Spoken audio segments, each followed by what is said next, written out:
Welcome again to MedCrane.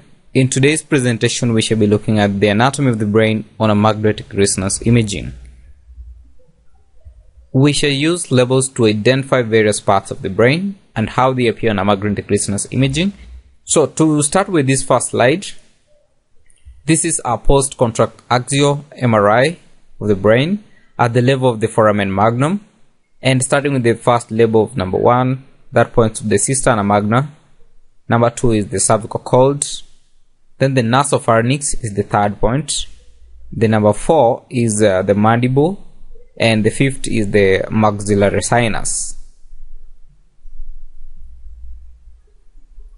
Then moving upwards to the level of the medulla, we will see the medulla pointed at number 6 and the sigmoid sinus that is labeled as number 7.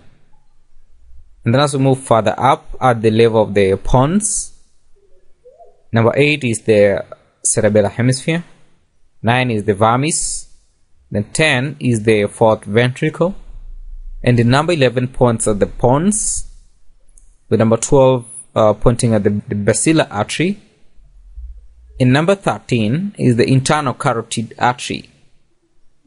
Number 14 is the cavernous sinus. Then the midrocerebellar peduncle is pointed at number 15, with number 16 being the internal auditory canal. Number 17 is the temporal lobe. Then we progress further upwards at the level of the midbrain. We can see the aqueduct of Sylvius in number 18. Then number 19 will be the midbrain. Number 20 is the orbits. Then 21st is the posterior cerebral artery, and then number 22 is the medial cerebral artery. Then again we move to the level of the third ventricle. We can see the occipital lobe, label number 23. Then the third ventricle is visible as label number 24. Number 25 is the frontal lobe. Number 26 is the temporal lobe. And then number 27 is Sylvian fissure. Then further upwards at the level of the thalamus, we can see the superior sagittal sinus, labeled number 28. 29 is the occipital lobe. Number 30 is the choroid plexus within the occipital horn. Then 31 points at the internal cerebral vein. Number 32 points at the frontal horn of the lateral ventricle. The number 33 is the thalamus. The number 34 being the temporal lobe. The number 35 is the internal capsule. Number 36 is the putamen.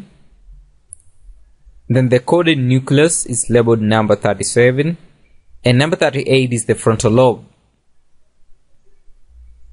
When we progress further upwards at the level of the corpus callosum, we can see the splenium of the corpus callosum, labeled number 39. Then number 40 is the choroid plexus within the body of the lateral ventricle. And then number 41 is the genu of the corpus callosum. Then we move further upwards to the level of the corpus callosum still. And number 42 will be pointing at the parietal lobe. Then 43 is the body of the corpus callosum. And then number 44 is the frontal lobe. Then further upwards, above the corpus callosum, we can see the parietal lobe, label number 45, and the frontal lobe at number 46.